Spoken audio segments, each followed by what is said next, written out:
Donc la deuxième partie de cette session, comme je disais tout à l'heure en introduisant, c'est voilà, cette capacité qu'ont les femmes d'accuser le coup et de rebondir. Et nous allons avoir deux témoignages qui sont extrêmement différents, mais très, très forts. Je demande sur scène Maryse Wolinski et Aude de Thoin.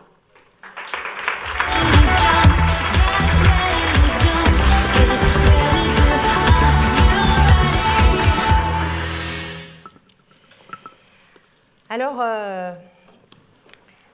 Maryse et Aude, ça, ce sont vraiment deux sacrés personnages. Hein. Évidemment, très très différents de ce qu'on a, très différentes entre elles. Et très différentes de tout ce qu'on a entendu. Alors Maryse, ben voilà, on la connaît bien tous. Moi, je t'ai connue, pour moi, tu es assez peu la femme de Georges Wolinski. Je te connais dans le sens où, pour moi, tu étais d'abord journaliste, auteur de scénarios, de chansons, etc. Et Georges, bien sûr, était très, très présent dans ta vie. Il est évidemment toujours très fort ancré en toi, mais tu es déjà venue au Forum Jump et ce n'était pas du tout parce que tu étais l'épouse de, tu vois, c'est parce que voilà, et tu es une grande féministe. Hein. Donc on a dit tout à l'heure avec Pierre, toi aussi tu répares les femmes. Et donc vraiment, je te suis vraiment reconnaissante d'être là aujourd'hui.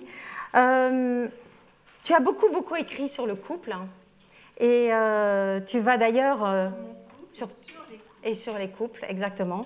Et tu vas sortir bientôt un livre qui s'appelle Le goût de la belle vie. Alors Aude, une serial entrepreneuse. Moi, Aude, je dis entrepreneuse. Parce que, en français, heure devient euse. Boxeur, boxeuse, voilà. Et donc, tu es une serial entrepreneuse, tu me disais, j'ai aucun mérite, je ne sais rien faire d'autre. Et en ça, on est très, très similaires. Hein. Quand on voit quelque chose à faire, et ben, du coup, on ne demande à personne de le faire d'autre, on y va. Et alors, ce qui est vraiment formidable, et ce qu'on a vu avec Maryse hier en mangeant toutes les trois ensemble, c'est que tu flaires les transformations de société. Et en flairant ces transformations de société, tu fais une proposition par un concept d'événement que tu organises. Et ça, c'est aussi très, très particulier. Donc, tu t'es occupée de marketing direct, de jardin, de femmes, hein, quand même créatrice du Women's Forum de 2005 à 2011. De la France, tu es quelqu'un qui est très patriote, dans le bon sens du terme, pas dans le mauvais. Et puis maintenant, tu mets ton énergie au service de l'Afrique, et l'Afrique sauvée par les femmes, de façon à non seulement ce qu'elle continue, parce que c'est clair, l'Afrique ne fonctionnerait pas sans les femmes, ça on le sait tous, mais par contre c'est valoriser ce travail-là, les mettre en réseau de façon à pouvoir les soutenir aussi.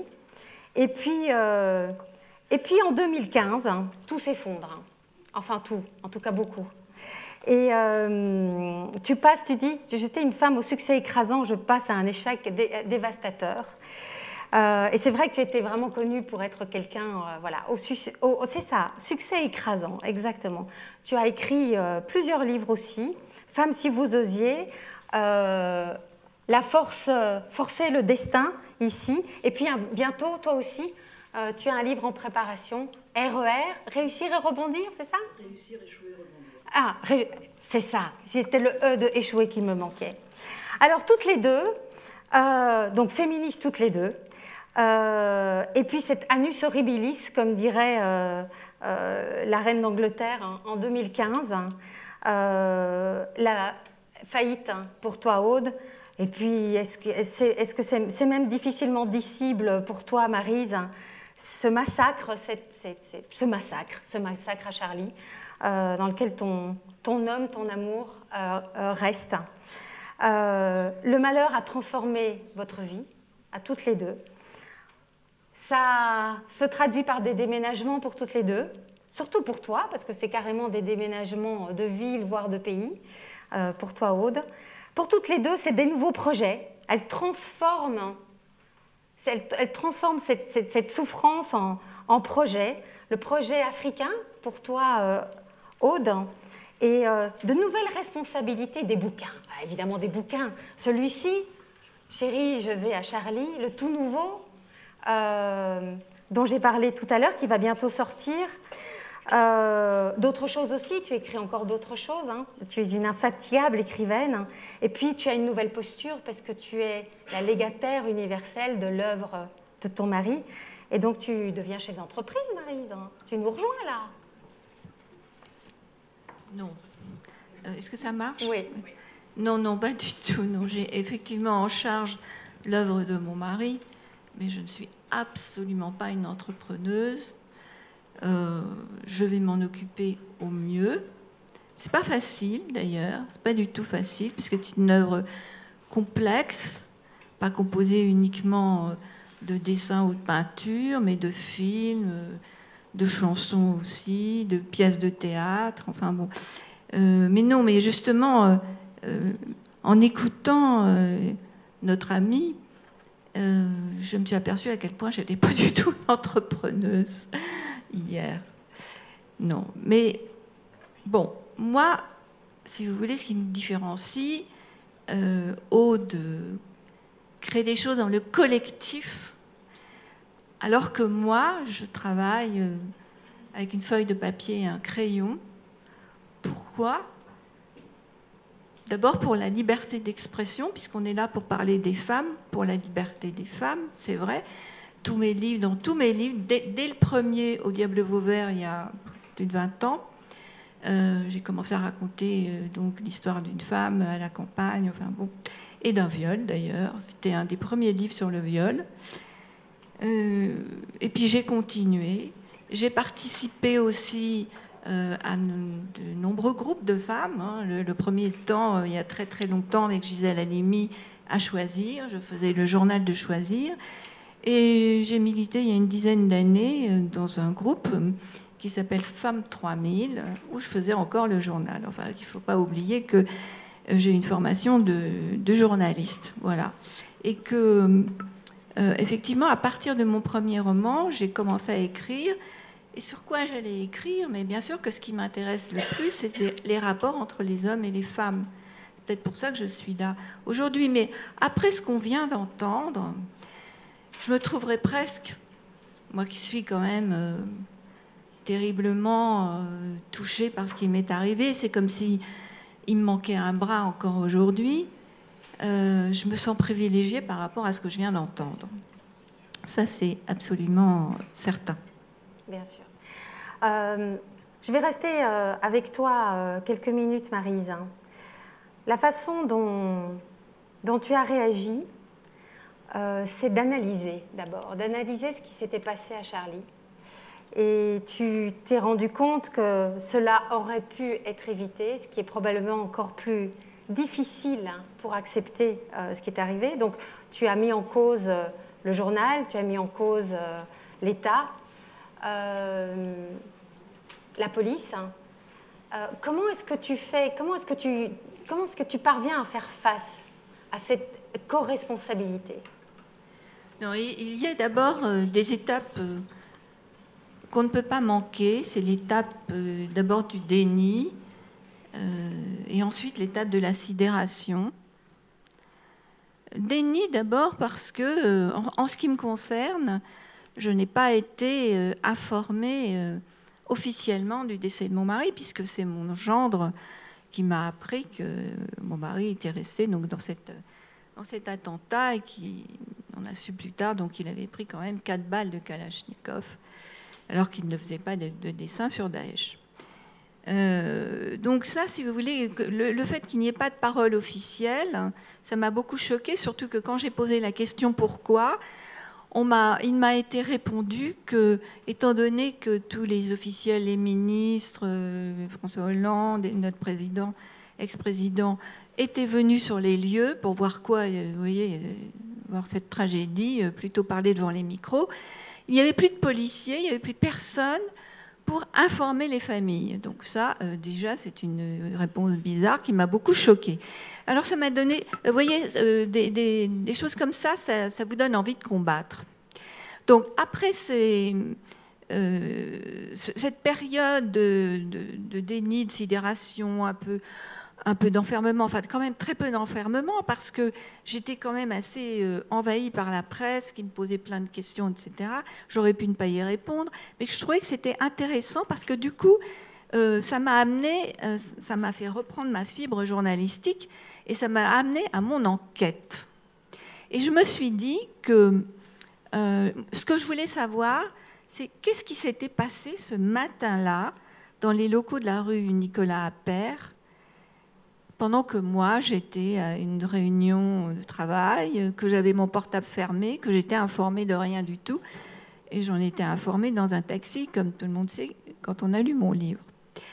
Donc, pourquoi cette enquête? Cette enquête, c'est pour mieux comprendre ce qui s'est passé. Parce que qu'est-ce que j'apprends en premier? J'apprends qu'en novembre, on a supprimé la surveillance de ce journal Charlie Hebdo. Jusque-là, depuis plusieurs années, puisqu'il y avait déjà eu quand même des attaques, une bombe, etc., il y avait une voiture de police avec au moins 6 policiers, donc ils étaient bien gardés.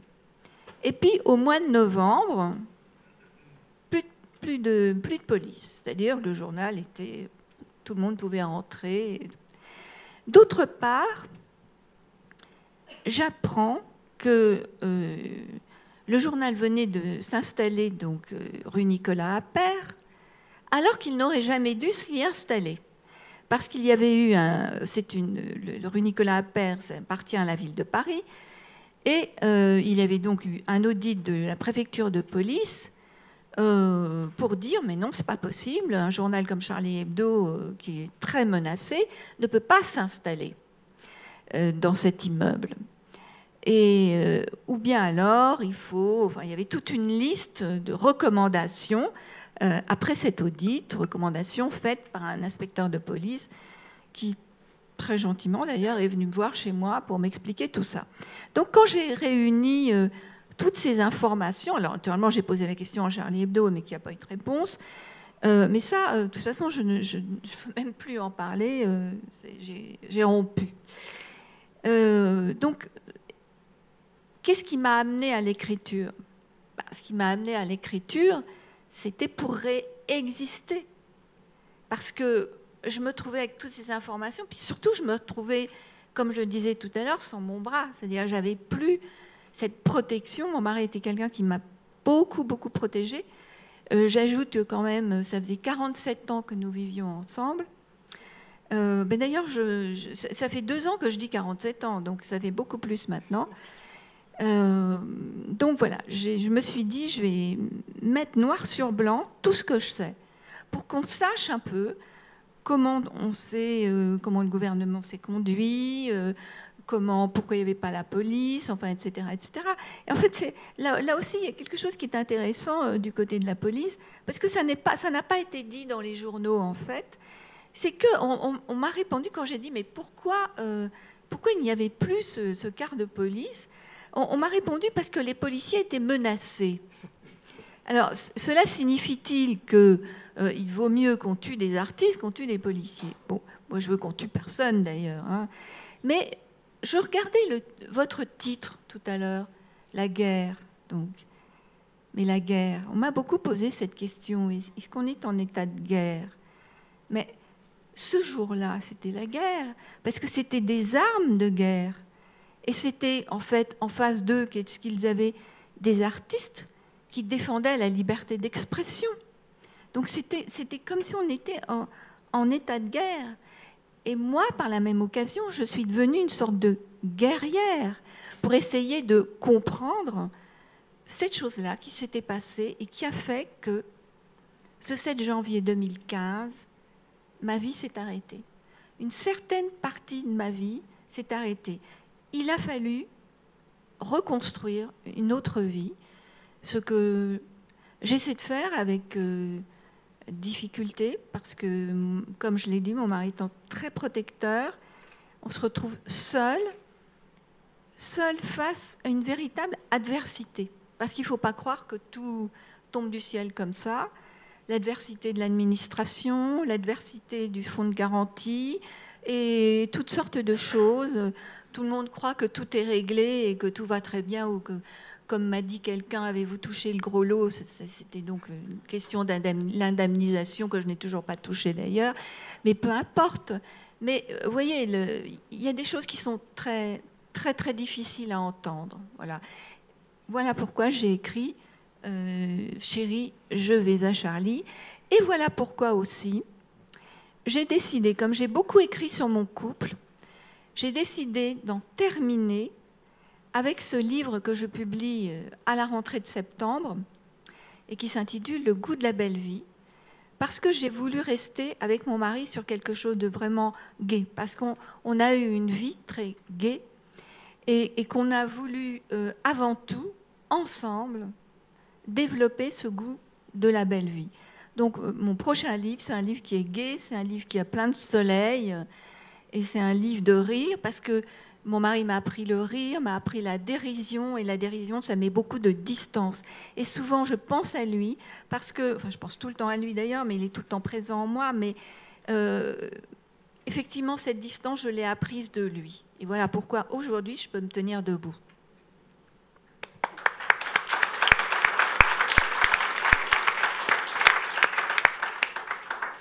Aude, une faillite, c'est un échec comme c'est conçu en France, ou c'est une expérience comme c'est plutôt conçu aux États-Unis ou dans les pays anglo-saxons? Non, c'est un échec, puisque la France n'a pas la culture de l'échec, justement. Mais avant de parler de ça, je voudrais dire qu'à côté de ce qu'a vécu et de ce que vit au quotidien Maryse, ce qui m'est arrivé n'est rien. Donc ça, c'est la première différence. Déposer son bilan, finalement, c'est dur, c'est violent, c'est un épiphénomène dans une vie d'entrepreneur plutôt pas mal réussie, et ça relativise les choses. Ça, c'est la première chose. Et la deuxième chose, c'est que j'ai encore un mari. Et que si je ne l'avais pas eu, je ne serais peut-être pas là aujourd'hui. Et ça, c'est quelque chose qui vous relie, c'est que vous avez toutes les deux la chance d'avoir un mari aimant et soutenant. Et ça, c'est vrai que c'est important. Bien sûr. Oui, mais il est toujours en toi. C'est pour ça que j'ai mis au présent, je l'ai fait à escient. Alors, quand on lit ton livre, Aude, je pense qu'il est nécessaire de se poser la question, est-ce qu'il faut passer par le malheur pour oser être enfin soi-même? C'est très difficile parce que c'est une situation difficile à généraliser. C'est d'ailleurs pour ça que lorsque j'ai décidé de faire ce livre sur l'échec, je pensais que mon histoire intéresserait peut-être quelques personnes, mais pas grand monde. Et j'ai demandé à la psychologue avec qui j'avais travaillé d'écrire sa partie sur l'universalisation de l'échec. Parce que c'est un vrai sujet en France, et c'était avant que le livre de Charles Pépin ne sorte sur l'échec, ce qui a d'ailleurs un peu diminué l'impact du nôtre, mais c'est pas grave. Et donc j'ai demandé à Jeanne Siofachin, avec qui j'avais travaillé plusieurs années, parce que c'était ma thérapeute, de faire cette partie-là, enfin de parler de l'universalisation de l'échec, ce qu'elle a fait quand je lui ai envoyé mon livre, au fur et à mesure, je l'ai écrit en 2 fois. Une première partie où j'avais déjà déposé 2 bilans, et puis ça c'était l'été, donc je me suis enfermée à la campagne et j'ai écrit. C'était un livre facile à écrire parce qu'il était chronologique. C'est une histoire vraie, finalement les histoires vraies sont assez faciles, il suffit de prendre le point de départ, là où j'en étais. Et puis ensuite il y a eu la seconde partie de l'année, parce que ce qui se passe en France, puisqu'on n'a pas cette culture de l'échec, c'est que quand vous déposez un bilan, vous n'avez plus personne autour de vous, et en particulier les banquiers. Donc quand j'ai déposé le premier bilan de la société, 48 heures après, je n'avais plus un banquier. Et c'est ça la réalité. Et donc quand vous n'avez plus de banquier et que vous avez une entreprise, comment vous faites? Parce qu'en plus on est dans un métier qui est très consommateur de trésorerie, avec des pics de trésorerie, ou c'est un métier comme ça, dans lequel il faut en plus beaucoup investir au départ. Puis ensuite, on arrive à réguler. C'est d'ailleurs pour ça que j'avais peut-être trop développé trop vite cette société, parce que je ne voulais plus vivre le stress d'avoir juste un produit avec ces écarts de trésorerie. Et puis voilà, et puis quand vous n'avez plus de banquier, un des banquiers principaux que j'avais fait une conférence pour lui 8 jours avant sur le thème d'Osons la France. C'est un enfoiré, pas d'autres mots, et voilà, et il m'a fait appeler pour me dire qu'il ne me soutenait plus. C'est pas lui qui m'a appelé. Voilà, avant-hier, je me suis amusée parce qu'il a essayé de me joindre sur LinkedIn et j'ai pas répondu. Voilà. C'est un vrai sale mec. Comme souvent les banquiers d'ailleurs, qui n'ont pas la notion de ce qu'est un entrepreneur. C'est-à-dire qu'un banquier... On a quelques banquiers dans la salle, je pense. Non, mais il faut le savoir. Il y a des banquiers qui sont faits pour des entrepreneurs et il y a des banquiers qui sont des fonctionnaires, qui sont très contents d'être assis dans une position qui est très confortable pour eux et qui ne se posent pas la question du vrai fonctionnement de la vie. Or, ce sont nous, entrepreneurs, et en particulier de petites entreprises. Moi, le maximum que j'ai eu dans ma vie, c'était 50 salariés à une époque, et c'est plutôt des entreprises. Aujourd'hui, j'en ai 11 qui avaient entre 15, 20, 30 salariés. Et donc, c'est nous qui sommes les créateurs d'emplois. C'est nous qui développons cette économie française, nous et les ETI, après, qui sont les entreprises de taille intermédiaire. Ce n'est pas le CAC 40 qui développe les emplois et qui les stabilise, puisque, pour les raisons qu'on sait, ce sont de magnifiques entreprises, mais ils ont une tendance à délocaliser, ce qu'on peut comprendre. L'actionnaire est fait pour être... Il y a tout le système économique d'investisseurs. Mais les PME ne répondent pas à cette logique. Donc, on a besoin des banquiers pour fonctionner avec nous. Et moi, j'ai réussi mes entreprises parce que j'ai eu la chance d'avoir des banquiers qui me faisaient confiance. Et le jour où j'ai vendu, ils ont aussi récupéré la mise. Parce qu'après, ils faisaient de la gestion. C'est ça, la vie d'un entrepreneur. C'est qu'on essaie de réussir. Pour ensuite, parce qu'on a travaillé toute notre vie, il faut quand même savoir qu'un entrepreneur est rarement salarié dans sa boîte. Quand il démarre, il a rarement la sécurité sociale, il n'a pas les assurances qu'il faut, il n'a rien. Et moi, c'est ce qui m'est arrivé. C'est-à-dire que je me suis retrouvée avec plus rien. Voilà. Donc, mais une fois de plus, cette histoire que j'ai vécue est une histoire qui, à l'aune de ma vie de réussite par ailleurs, était complexe et difficile à vivre, mais rien par rapport à ce qui s'est passé d'abord à Charlie Hebdo, puis au Bataclan, puis voilà, ça, ce sont les vrais drames de la vie. Et puis ce qui se passe aussi auprès des femmes dans le monde. Moi, je me souviens, lorsque j'ai quitté le Women's Forum, enfin je l'ai quitté, on m'a viré, puisque j'avais vendu, j'avais perdu de l'argent, donc je l'ai vendu pour le sauver, et ensuite on m'a viré. J'ai fait un burn-out, et après je me suis dit, ok, il y a pire là aussi, mais pour autant, c'est pas parce qu'on pense qu'il y a pire qu'on est capable de lutter contre ses propres émotions. C'est ça aussi qu'il faut savoir. C'est qu'on se dit toujours, il y a pire que nous. Mais est-ce qu'on est capable de surmonter ce pire? Non. Quand on est dans un problème, on le vit, il est en face de nous, il est là. On est dans une espèce d'enfermement et il y a peu de gens capables de nous sortir de cet enfermement, sauf un thérapeute dont c'est le métier et qui va. On ne peut pas prendre... Moi, j'ai un mari de rêve, j'ai une fille formidable. C'est pas eux, je ne pouvais pas leur imposer ce que je vivais parce qu'ils souffraient pour moi. Ils essayaient de se dire... Mais, elle n'est pas comme ça. Comment est-ce qu'on peut faire? Ils n'avaient plus d'accès à moi parce qu'ils ne savaient pas. Ils ne sont pas thérapeutes. Donc il a fallu...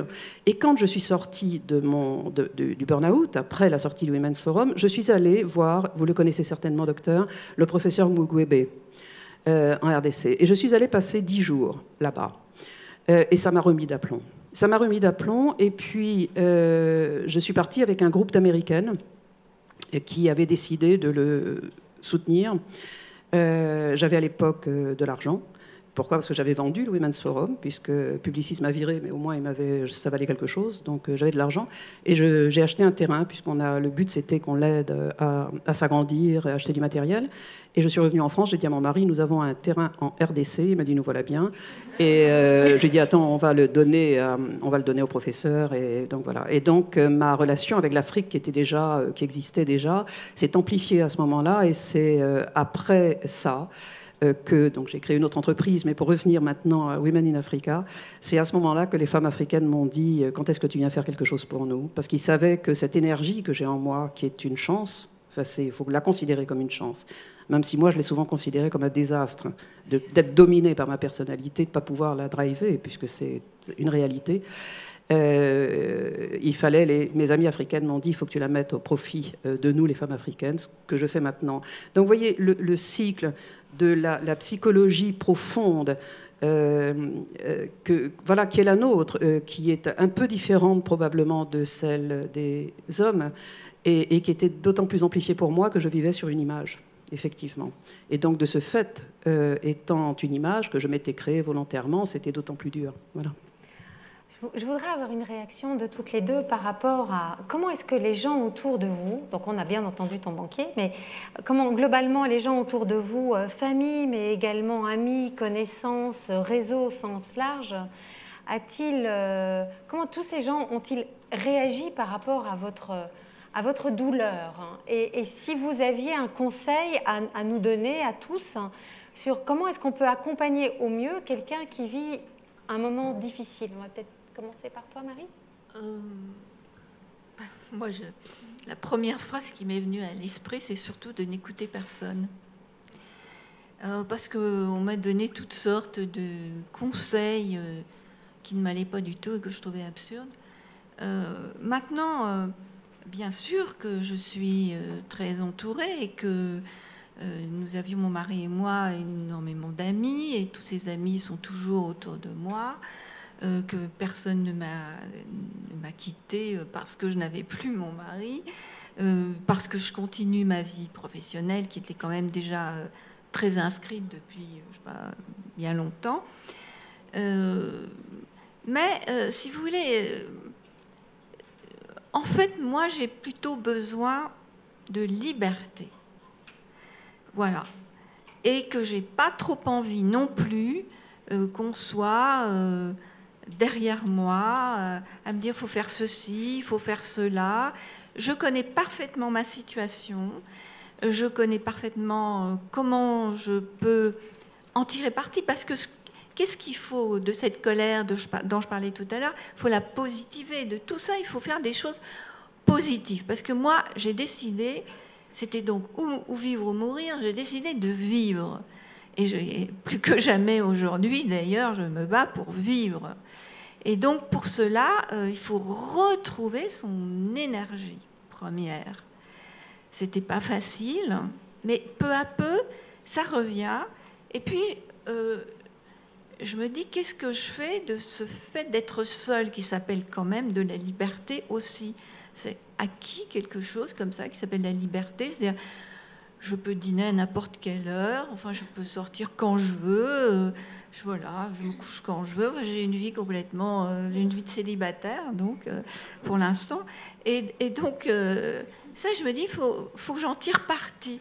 Alors bien sûr il y a tout le temps, quand je rentre chez moi, bien souvent je me dis il sera là.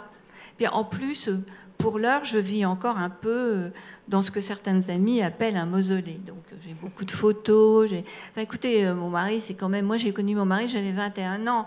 Donc, j'ai tout découvert avec lui. Par conséquent, c'est normal que, pour l'heure, dans mon nouvel appartement, effectivement, moi, je ne change pas de pays, je ne change pas de ville. Je n'ai pas du tout l'intention de changer de ville, d'ailleurs, parce que j'ai plein d'amis en ce moment qui changent de ville, qui veulent quitter Paris. C'est assez incroyable. Donc, je vais peut-être perdre des amis parce qu'elles vont aller habiter en province, enfin, en région, disons. Moi, non, pas du tout. Moi, j'ai l'intention de continuer à vivre à Paris et surtout de bien vivre. Donc, moi, qu'est-ce que c'est mon combat? Mon combat, c'est écrire. Donc, je vais continuer à écrire. Et toi, Aude, comment ont réagi les gens autour de toi? Beaucoup sont partis. Et c'est là où j'ai compris aussi quelles étaient les amitiés sociales par rapport à l'amitié. Et une amitié sociale, c'est des gens dont je pensais, parce que ça m'arrangeait que c'était des amis, qui se disaient mes amis parce que j'avais une certaine notoriété. Et puis, à un moment, tout ça s'éloigne de vous, et soit c'est brutal, soit ça se fait petit à petit, mais on se retrouve assez seul quand on a, comme moi, eu une vie sociale apparente, en tout cas, puisque je ne l'avais pas, curieusement, dans ma vie privée. Moi, j'ai un mari qui est un sauvage, je ne suis dans aucun réseau, tout le monde pense que, voilà, m'attribue plein de choses, tout ça est faux, ce que je dis d'ailleurs dans mon livre. Je ne suis dans aucun réseau, je suis arrivée à Paris à 17 ans, je n'ai pas fait d'études, je n'ai pas de copains d'école, j'ai rien de tout ça. Et donc c'est vrai que les amis que j'ai sont des amis, enfin des gens que j'ai rencontrés plutôt en travaillant. Et puis mon mari avait, lui, c'est plutôt un bourgeois qui était connu, et donc il y avait...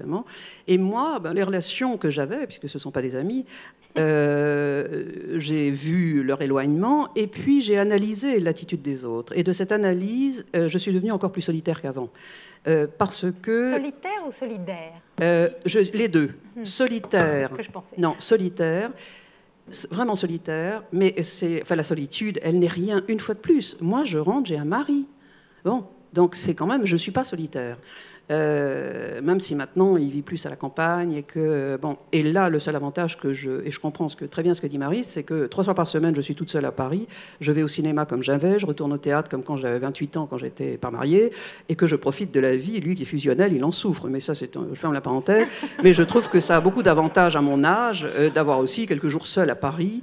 Et donc voilà. Hier soir, j'ai vu mon médecin à 9h15. Comme c'est une femme formidable, je suis arrivée à 10h30 à la maison et je l'ai eu au téléphone juste pour l'embrasser. Il était en Normandie. Donc ça a aussi des avantages. À un moment, il faut relativiser. Enfin, bon. Et donc, non, les amis, il y a beaucoup de gens qui se sont éloignés. Et moi, quand j'ai vu leur attitude, qui n'était jamais de la compassion, là, j'ai pris conscience des choses. Les gens n'ont aucune compassion parce qu'ils ne pouvaient pas imaginer que j'avais eu un échec. Et que ça m'avait terriblement bouleversée. Et donc, ils disaient non, pas toi. Mais ils ne le savaient pas. Et ce manque d'intérêt des gens pour les autres, mais ça a été terrible, au point qu'il a fallu que je retravaille avec mon analyste pour comprendre profondément. Je croyais savoir à peu près tout des gens. Je savais très peu, dans le fond, vraiment peu. Donc aujourd'hui, c'est une magnifique leçon, ce que j'ai vécu. Et notre départ de France est un peu lié à ça. Il se trouve que, et c'est pas, nous on quitte la France, le hasard de la vie fait que nous avions une maison quand tout allait bien. À Paris. On a quitté la maison parce qu'il fallait qu'on réduise notre train de vie. Mon mari est donc parti plus en Normandie et en Normandie, on a aussi pareil, une assez grosse maison, on n'est vraiment pas à plaindre. Et nous avons 4 enfants, 3 aux États-Unis, en France, aucun ne pourra reprendre cette maison. Et j'ai décidé de lancer Women in Africa. Et après différentes recherches, Women in Africa aura une assemblée annuelle tous les ans que j'ai décidé de domicilier à Marrakech. Ça devait être en Éthiopie au départ. L'Éthiopie est en état d'urgence. On s'est donc rabattu sur le Maroc, ce qui est plus facile.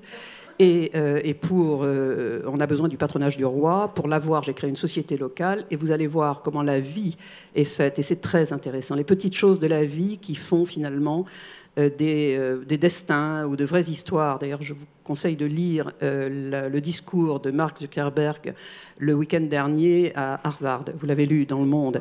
C'est absolument formidable.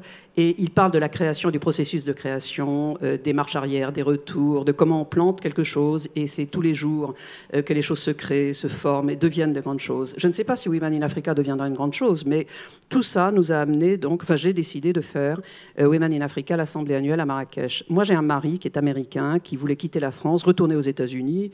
Heureusement, Trump l'a complètement découragé parce qu'il voulait rejoindre ses enfants. Et moi, je ne voulais pas trop m'éloigner parce que j'ai une fille à Paris qui est divorcée avec 2 enfants et je veux être là où elle est. Une fille unique. Et donc, elle est, je suis. Voilà, point. Et donc, je crée cette société à Marrakech et mon mari me dit « Tu n'as pas créé une société pour 1 an, donc est-ce que tu as l'intention d'installer Women in Africa tous les ans au Maroc ?»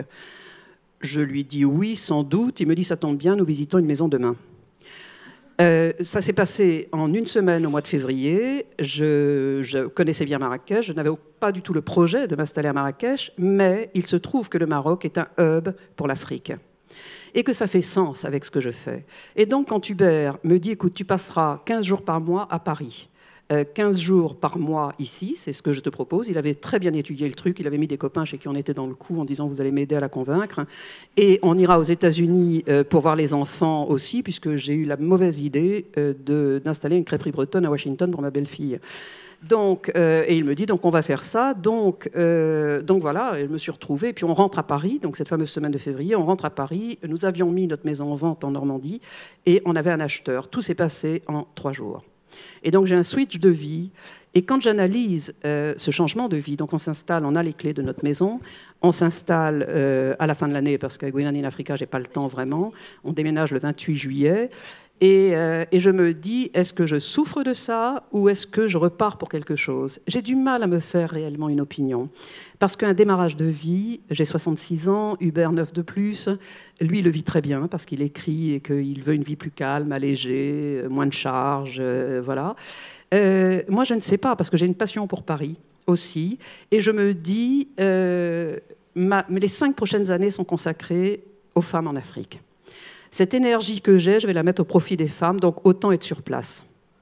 Et là, je serai efficace, je serai crédible. Et si j'ai l'appui du roi pour faire ce que je vais faire, et j'en ai besoin, eh bien, tant mieux, parce que c'est aussi ça, le R de rebondir. Donc, vous voyez, je reconstruis ma vie, parce que ça m'arrange de la reconstruire comme ça, parce que je ne veux pas rester sur cet échec, parce que ma nature est profondément, je ne sais pas si elle est optimiste, mais elle est. Je suis née comme ça. Comme je l'ai dit tout à l'heure, je ne sais pas si c'est une qualité ou un défaut, mais je suis née avec cette énergie, autant la mettre à profit d'eux. Donc voilà, donc je quitte la France pour cette raison-là. Enfin, vous me verrez autant, hein, je serai à Paris 15 jours par mois. Et si je compte les week-ends en Normandie et les jours où j'essaie de me sauver là-bas, finalement, cumulé, ce sera la même chose. Et voilà, et ça me permet de refaire un jardin, ce qui m'enchante. Voilà. Quelle énergie, c'est formidable, on ne lui a rien enlevé en fait, la fibre là. Ouais, en tout cas, elle l'a vite retrouvée. Pour terminer, Maryse... Avec des médicaments. On ne se guérit pas comme ça. Ça aide, ça peut aider. Ouais, et une thérapeute aussi.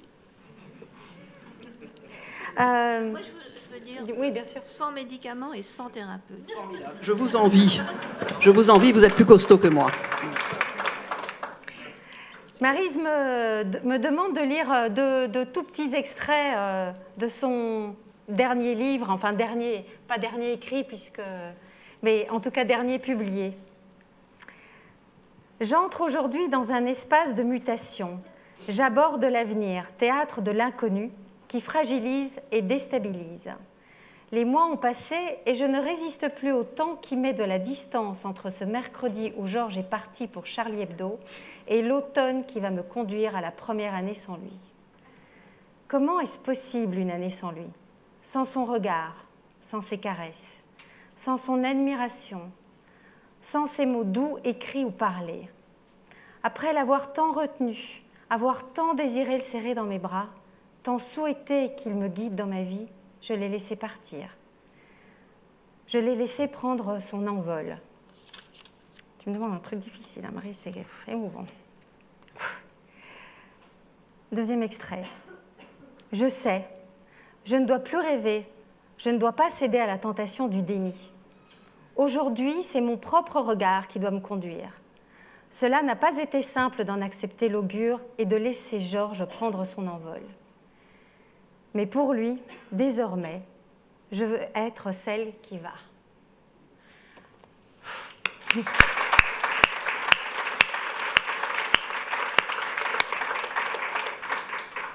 En principe, on a terminé. Est-ce que vous avez...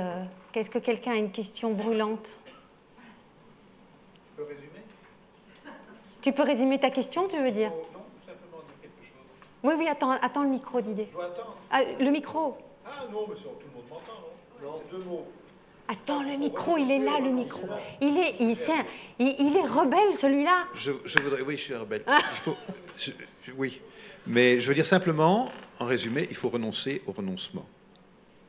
Il faut. Je crois que le problème, que ce soit Maryse ou que ce soit Madame, que je ne connais pas encore, mais qui a vraiment une énergie extraordinaire, c'est ça. Il faut renoncer au renoncement. C'est très important, ça. De ne pas se laisser aller, puisque c'est un peu le thème de la session, de ne pas se laisser aller, à se mortifier. Je crois que faire une faillite, c'est vraiment pas un échec, c'est un apprentissage. Non, mais c'est la vérité. C'est la vérité. Vous l'avez mal ressenti parce que vous êtes dans une culture qui ne l'admet pas.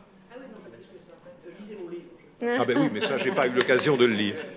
Mais en tout cas, c'est repartir, rebondir, ne pas renoncer jamais à la vie, qui est une chose merveilleuse et courte. Absolument. Merci Didier pour ces mots. Et moi, je le dirais autrement.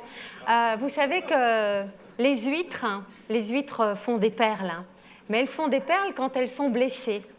Et faire de sa blessure une perle. Hein. Voilà, ce sont des livres et une nouvelle vie pour Maryse. Et c'est une nouvelle aventure africaine pleine de solidarité, comme tu es profondément, Aude. Donc, merci à toutes les deux. Merci immensément.